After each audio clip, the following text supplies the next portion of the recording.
বন্ধুসকল আজি ভিডিওটো সেইসকল ব্যক্তিৰ কাৰণে যিসকল ব্যক্তিয়ে মনৰ পৰা কাৰোবাক ভাল পাইছিলে আৰু সিহঁতৰ এতিয়া ব্ৰেকআপ হৈ গ'ল, আঁতৰি গ'লগৈ আৰু আপুনি এতিয়া কি কৰি আছে? আপুনি দুখ কৰি আছে নেকি? বা আপুনি চিন্তা কৰি আছে নেকি? বা আপুনি আগৰ মেছেজবিলাক খুচৰি চাই দিমাগটো খাৰাপ কৰি আছে নেকি? যদি দিমাগ খাৰাপ কৰি আছে এই ভিডিওটো আপোনালোকৰ কাৰণে হয়। আৰু এটা কথা আপোনালোকে মনত ৰাখিব, আপোনাৰ পৰা যদি কোনোবা আঁতৰি গৈছে আপোনাৰ জীৱনটো মূল্যহীন হৈ যোৱা নাই, কিন্তু যোন আঁতৰি গৈছে সি কিন্তু আপোনাৰ জীৱনৰ মূল্য বুজি নাপালে। গতিকে আপোনাৰ জীৱনৰ মূল্য আছে, গতিকে মূল্যৰ কাম আপুনি কৰিব লাগিব। আৰু আজি ভিডিওটো হৈছে ব্ৰেকআপ মটিভেশ্যন বুলিয়ে ক'ব পাৰি, ঠিক আছে। আৰু আপোনালোকে যদি মোৰ চেনেলটো যদি নতুনকৈ আহিছে, ইউটিউবত যদি চাই আছে, ইউটিউব চেনেলটো আপোনালোকে ছাবস্ক্ৰাইব কৰক। যদি ফেচবুকত চাই আছে, ফেচবুক পেজটো ফ'ল' কৰি লওক। তেন্তে ব'লক ভিডিওটো আৰম্ভ কৰোঁ। বন্ধুসকল, ব্ৰেকআপ হ'লে দুখ লাগিবই, সেইটো স্বাভাৱিক হয়। প্ৰত্যেকৰে ক্ষেত্ৰত তেনেকুৱা হয়। আপুনি কাৰোবাক মনৰ পৰা ভাল পাইছিলে, তেওঁ যদি আপোনাৰ জীৱনৰ পৰা যদি আঁতৰি যায় তেন্তে আপোনাৰ দুখ লগাটো স্বাভাৱিক হয়। আৰু আমি মানুহ হয়, আমাৰ ফিলিংছ আছে, গতিকে আমাৰ দুখ লাগিবই। আৰু মোৰ ক্ষেত্ৰতো তেনেকুৱা হৈছিলে, মোকো কোনোবাই এৰি থৈ গৈছিলে এটা টাইমত আৰু মোৰো বেয়া লাগিছিলে। কিন্তু দুখ লাগিলেও নিজৰ জীৱনটোক দুখক কণ্ট্ৰল কৰিব দিয়া নাছিলোঁ, নিজে কণ্ট্ৰল কৰিছিলোঁ। যাৰ কাৰণে মোক এৰি থৈ গৈছিলে, না মোৰ সেইটো টাইমত পইচা আছিলে, না মোৰ চাকৰি আছিলে, না মোৰ বাইক আছিলে, একোৱে নাছিলে। সেইকাৰণে মোক এৰি থৈ গৈছিলে আৰু সেইবিলাক বস্তু লাহে লাহে এচিভ কৰিব চালোঁ। যি কি নহওক সৰু সৰুকৈ হ'লেও এচিভ কৰি আছোঁ। আৰু আজি সেই বস্তুটো কণ্ট্ৰল কৰিলোঁ কাৰণে আপোনালোকৰ লগত আজি কথা পাতি আছোঁ।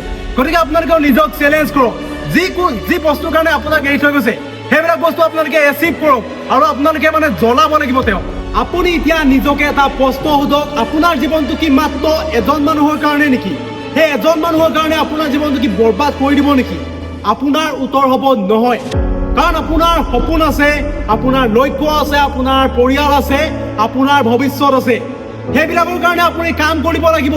সেই মাত্ৰ এজন মানুহৰ কাৰণে আপোনাৰ জীৱনটো নহয়। আৰু আপোনাক যি মানুহে এৰি থৈ গৈছে সেই মানুহজন অহাৰ আগত আপুনি মানুহে আছিলে আৰু এতিয়া আপোনাক এৰি থৈ গ'ল আৰু এতিয়াও আপুনি সেই মানুহজনে হৈ আছে।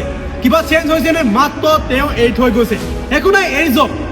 আপোনাৰ জীৱনটোৰ কাৰণে আপুনি কাম কৰিব লাগিব। এতিয়া মাত্ৰ আপোনাৰ আৰম্ভণি, আপোনাৰ এতিয়া সফলতাৰ জখলা বনিছে। সেই জখলাত মাত্ৰ আপুনি কষ্ট কৰিব লাগিব, উঠিব লাগিব। আপুনি ডেইলি শৰীৰ চৰ্চা কৰক, পঢ়া শুনা কৰক, নিজৰ লক্ষ্যৰ প্ৰতি কাম কৰক, আপুনি আগুৱাই যাওক। বহুতে ব্ৰেকআপৰ পিছত প্ৰতিশোধ ল'ব বিচাৰে, কিন্তু প্ৰতিশোধ তেনেকৈ লোৱা নাযায়। প্ৰতিশোধ লোৱা যায় সফলতাৰে। আপুনি সুখী হওক, আপুনি আগবাঢ়ি যাওক, আপুনি আপোনাৰ সপোন পূৰণ কৰক। এইবিলাক হৈছে চবচে ডাঙৰ প্ৰতিশোধ, সফলতাৰ প্ৰতিশোধ।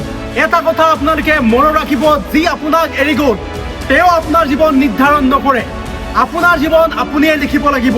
বন্ধুসকল, হয়তো আপোনাৰ এই আজি কষ্টখিনি বহুত কষ্ট যেন লাগিছে, বহুত ডাঙৰ কষ্ট যেন লাগিছে, কিন্তু আপুনি বিশ্বাস ৰাখক, এদিন আপুনি পিছলৈ চাই নিজে হাঁহিব, ভালেই হ'ল সেইখিনি টাইমত মই ভাঙি নপৰিলোঁ, নিজৰ জীৱনটো গঢ়ি তুলিলোঁ। যি আঁতৰি গ'ল ভালেই হ'ল, আপুনি ক'ব, আপুনি নিজেই ক'ব। গতিকে আপুনি আজি প্ৰতিজ্ঞা কৰক, মই কাৰোবাৰ বাবে ভাঙি নপৰোঁ, মই নিজৰ সপোনৰ কাৰণে জীয়াম আৰু মোৰ জীৱনটো মই সফল কৰি তুলিমেই। গতিকে মোৰ জীৱনটো সফল কৰিব হ'লে আজিৰ পৰা মই কষ্ট কৰিব লাগিব। যদি মোৰ ভাগ্যত সফলতা নাছিলে, কিন্তু মই লিখিব লাগিব মোৰ সফলতা। গতিকে আজিৰ পৰা মই মোৰ জীৱনৰ পাতনি নতুনকৈ আৰম্ভ কৰিম।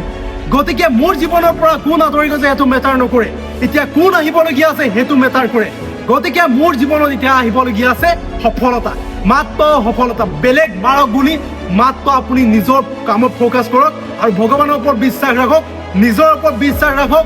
আপুনি সফল হ'বই, 100% হ'ব। কিন্তু আপুনি ডিচিপ্লিনটো মেইনটেইন কৰক। যদি আপুনি ডিচিপ্লিন মেইনটেইন কৰিব পাৰে, আপুনি সকলো কামেই কৰিব পাৰিব। একেটা কামকে কিন্তু কৰি আপোনাৰ আমনি লাগিব, কিন্তু আপুনি কৰিব লাগিব। আপুনি ধৈৰ্য ধৰিব লাগিব, ধৈৰ্য ধৰিলে তাৰ ফল আপুনি পাব। গতিকে আজিৰ পৰা নিউ জাৰ্ণি ষ্টাৰ্ট। গতিকে যি আছিলে গ'ল, যি আহিব লগা আছে তাৰ কথা ভাবক। গতিকে বন্ধুসকল, আজি ভিডিঅ'টো ইমানেই আছিল। ভিডিঅ'টো কেনেকুৱা লাগিলে আপোনালোকে কমেণ্ট কৰি জনাওক। যদি ভাল লাগিলে লাইক এটা কৰক আৰু কেনেকুৱা ভিডিঅ' লাগে আপোনালোকে কমেণ্ট কৰক, মই দিবলৈ চেষ্টা কৰিম। আজিলৈ বাই, তেন্তে জয় আই অসম।